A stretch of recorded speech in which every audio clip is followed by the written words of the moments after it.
Hello everyone, welcome to accounts master ji. आज हमारा NPO series का 6th वीडियो है और आज का हमारा टॉपिक है फंड बेस्ड अकाउंटिंग। इस टॉपिक को लेकर हम 2 वीडियो में बात करेंगे। आज हमारा पार्ट 1 है। पार्ट 2 में हम बात करेंगे जब फंड बेस्ड अकाउंटिंग की वजह से एसेट क्रिएट होता है तो उसका क्या ट्रीटमेंट होगा, तो उसके बारे में हम नेक्स्ट वीडियो में बात करेंगे। आज हम समझते हैं कि फंड बेस्ड अकाउंटिंग होता क्या है और अगर एसेट क्रिएट नहीं होती है तो इसका अकाउंटिंग ट्रीटमेंट क्या होता है। तो बिफोर हम ये टॉपिक समझे पहले इसके बैकग्राउंड को समझते हैं कि फंड बेस्ड अकाउंटिंग आया कहाँ से। तो आपका एक एनपीओ है जो कि एक रिलीजियस और चैरिटेबल ट्रस्ट है। अब क्योंकि ये समाज सेवा के लिए काम कर रहा है, समाज के लिए काम कर रहा है, तो इनको पब्लिक से, इनके मेंबर से, इवन गवर्नमेंट से डोनेशंस और ग्रांट मिलती है। इनको जो डोनेशंस मिलती है वो 2 तरह की होती है। पहला होता है आपका जनरल डोनेशन और दूसरा होता है आपका स्पेसिफिक डोनेशन। जनरल डोनेशंस का मतलब क्या होता है, जहाँ पर जो दान दे रहा है एनपीओ को डोनर, वो कोई पर्पस मेंशन नहीं करता। मतलब वो एनपीओ को पैसे दे देता है और एनपीओ पर छोड़ देता है कि एनपीओ उस पैसे का क्या इस्तेमाल करती है। अब अगर हमारी एनपीओ एक रिलीजियस और चैरिटेबल ट्रस्ट है तो ऑब्वियस सी बात है वो उन पैसों का इस्तेमाल धर्म में और दान पुण्य में करेगी। तो इस टाइप की डोनेशंस को हम एनपीओ के लिए इनकम मानते हैं और हमने already income and expenditure account पढ़ रखा है। तो इस इनकम को हम कहाँ पर दिखाएंगे, क्रेडिट साइड में, इनकम एंड एक्सपेंडिचर अकाउंट के, क्योंकि ये एनपीओ के लिए क्या हो गई है, इनकम हो गई है। एनपीओ को जो दूसरा डोनेशन मिलता है वो है स्पेसिफिक डोनेशन। यहाँ पर जो डोनर होता है वो एनपीओ को बोलता है कि मैं जो आपको पैसे दे रहा हूँ इसका आपको उसी पर्पस के लिए यूज़ करना है जो पर्पस मैं आपको बताऊँगा। जैसे कि ये एक रिलीजियस ट्रस्ट भी है, तो यहाँ पर डोनर एनपीओ को पैसे देता है मंदिर के कंस्ट्रक्शन के लिए, मंदिर के रिनोवेशन के लिए। तो इसका मतलब क्या है, इसका मतलब ये है कि डोनर एक पर्पस स्पेसिफाई कर दिया है डोनेशन देते समय। दैट इज़ अब एनपीओ मंदिर के कंस्ट्रक्शन और रिनोवेशन के अलावा इस पैसे का इस्तेमाल किसी भी और काम के लिए नहीं कर सकती है। तो इस टाइप की जो डोनेशन होती है यहाँ पर एनपीओ के लिए एक ऑब्लिगेशन क्रिएट हो गया, एक लायबिलिटी क्रिएट हो गई। ये पैसा अब एनपीओ अपनी मर्जी से इस्तेमाल नहीं कर पाएगी, इसीलिए इस तरह की डोनेशन को हम लायबिलिटी मानते हैं और दैट्स वाई हम इनको liability side of balance sheet में शो करते हैं। यहाँ पर पर्पस स्पेसिफाई नहीं था, एनपीओ उस पैसे का कुछ भी यूज़ कर सकता था, किसी भी पर्पस के लिए यूज़ कर सकता था, पर यहाँ पर पर्पस मेंशन्ड है तो एनपीओ को उसी पर्पस के लिए इन पैसों का इस्तेमाल करना होगा। इसीलिए ये एनपीओ के लिए इनकम नहीं बल्कि लायबिलिटी है और लायबिलिटी साइड में स्पेसिफिक डोनेशन के जो टोटल पैसे मिले हैं एनपीओ उसको शो करेगी बैलेंस शीट में। इसी स्पेसिफिक डोनेशन को जब एनपीओ एक अलग अकाउंट में क्रेडिट करती है तो वहीं से आपका फंड बेस्ड अकाउंटिंग काम में आता है, फंड बेस्ड अकाउंटिंग अप्लाई होता है। इस पूरे सिनेरियो को आप एक छोटे से एग्जांपल से समझे कि अगर मुझे कोई 100 रुपये देता है और कहता है कि तुमको जो करना है करो, तो मेरे लिए वो इनकम है। मेरी मर्ज़ी मैं मूवी देखूं, मेरी मर्ज़ी मैं कहीं और खर्चा करूं। पर सपोज़ मुझे कोई 100 रुपये देता है और कहता है कि ये पैसे मिस्टर एक्स को दे देना। अब आप लोग खुद ही सोचें कि क्या ये 100 रुपये अब मेरे लिए कोई इनकम है? नहीं, बल्कि मेरे लिए एक ऑब्लिगेशन क्रिएट हो गया है कि मुझे ये पैसे मिस्टर एक्स को देने हैं। सेम कंसेप्ट आपका यहाँ पर अप्लाई हुआ। तो ये होता है आपका फंड बेस्ड अकाउंटिंग, जहाँ पर आपको स्पेसिफिक डोनेशन मिलता है और एनपीओ उसके लिए अलग से अकाउंटिंग करता है।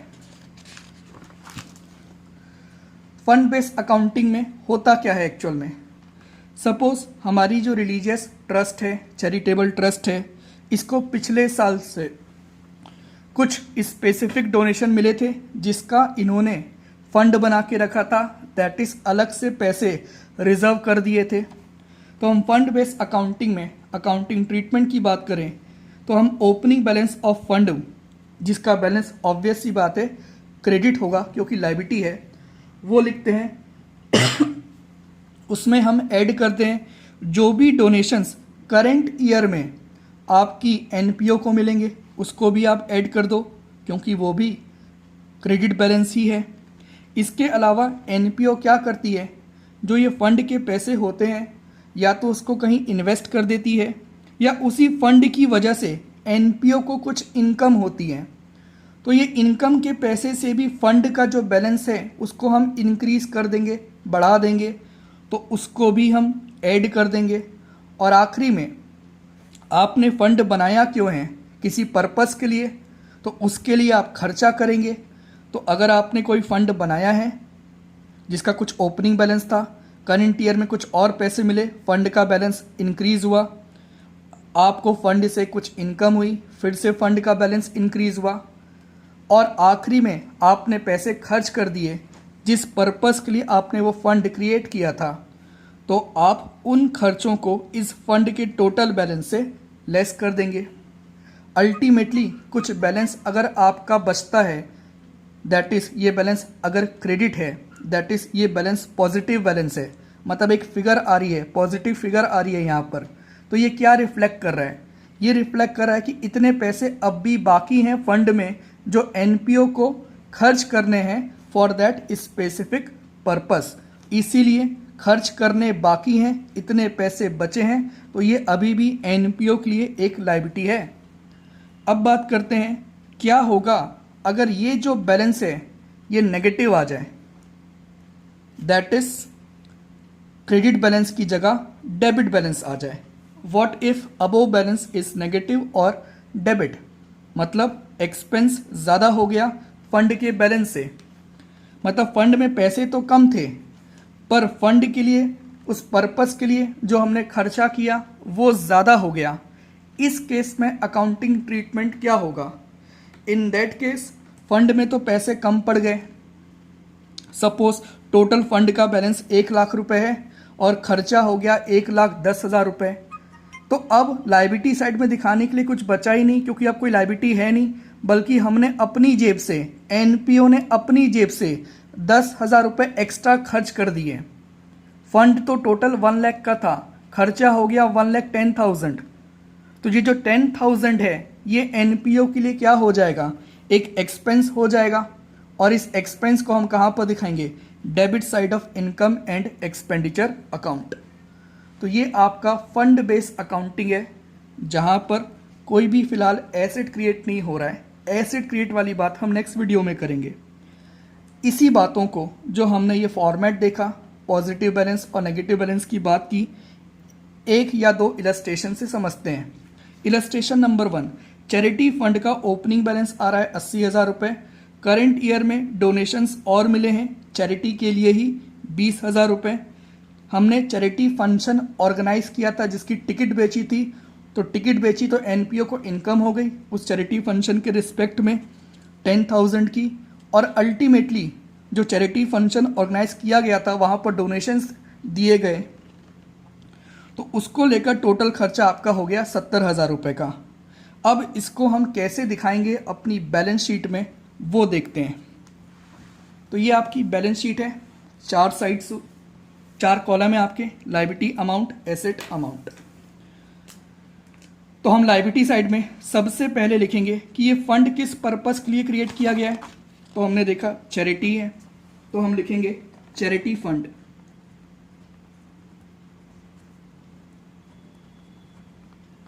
अब सबसे पहले देखो क्या चैरिटी फंड का कोई ओपनिंग बैलेंस है, तो यस, हमारे क्वेश्चन में चैरिटी फंड का ओपनिंग बैलेंस है कितना रुपए, 80,000, तो हमने यहाँ पर 80,000 रुपये लिख दिया। इसमें ऐड कर दो करंट ईयर में क्या आपको चैरिटी के नाम से कोई स्पेसिफिक डोनेशन मिला है, तो इलस्ट्रेशन में बोला है यस 20,000 का आपको डोनेशन मिला है, तो हम लिख देंगे ऐड में डोनेशंस रिसीव्ड 20,000। उसके बाद आपको कुछ इनकम भी हुई है क्योंकि आपने चैरिटी फंक्शन ऑर्गेनाइज किया था, तो फंक्शन के लिए आपने टिकट बेची थी, तो ये इनकम भी आपके फंड के बैलेंस को बढ़ाएगा। इस इनकम के पैसों को भी आप यूज़ कर पाओगे, इसलिए इसको भी ऐड कर देंगे। तो हम लिख देंगे इनकम फ्रॉम फंड। कितने की इनकम हुई है? 10,000 की।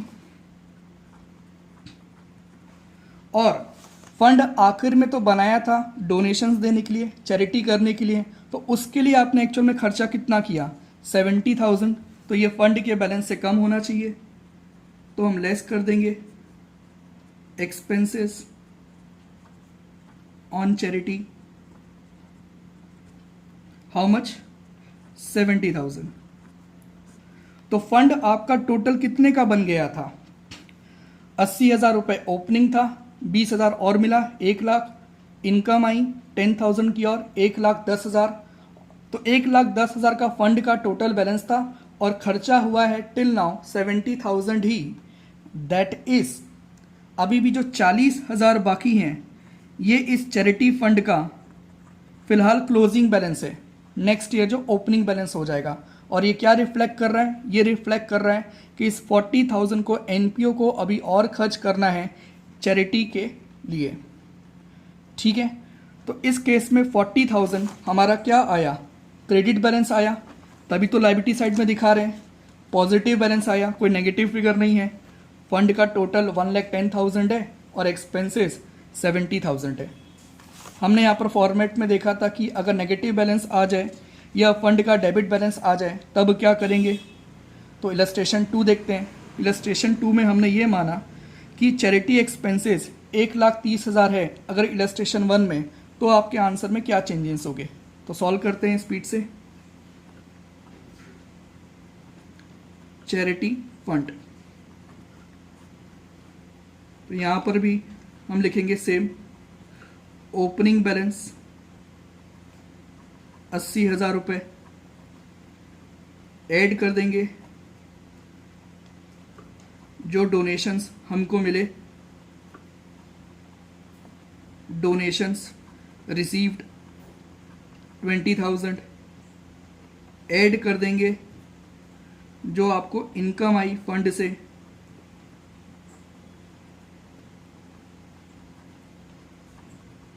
10,000 और लेस कर देंगे जो हमारे एक्सपेंसेस हुए हैं।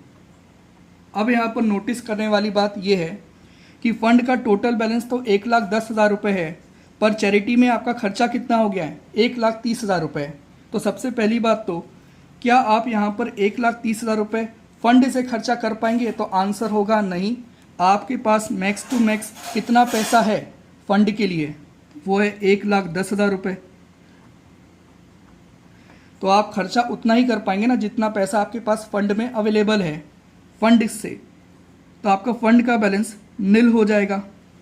पर एक्चुअल में तो आपने एक्सपेंस इनकर किया है 1,30,000। So what about that 20,000? तो वो 20,000 एनपीओ ने खर्चा तो किया है, भले फंड से नहीं किया है तो क्या, पर अपनी जेब से किया है। और अपनी जेब से अगर एनपीओ कोई खर्चा करता है तो वो एनपीओ के लिए क्या होगा? एक्सपेंस होगा। तो उसको हम एनपीओ के इनकम एंड एक्सपेंडिचर अकाउंट के डेबिट साइड में दिखा देंगे टू चैरिटी एक्सपेंसेस के नाम से। तो टोटल खर्चा आपका 1,30,000 हुआ था, जिसमें से फंड से मैक्स टू मैक्स आप फुली यूटिलाइज कितना कर पाए? 1,10,000। तो ये जो 20,000 एक्स्ट्रा खर्चा हुआ ये एनपीओ का एक्सपेंस हो जाएगा। तो ये था आपका इलस्ट्रेशन 1। इलस्ट्रेशन 2 जहाँ पर हमने दोनों सिनेरियो को कवर किया, पॉजिटिव बैलेंस आता है या क्रेडिट बैलेंस आता है तो क्या, और अगर नेगेटिव बैलेंस आता है और डेबिट बैलेंस आता है तो क्या। तो उम्मीद है आपको ये टॉपिक समझ में आया होगा।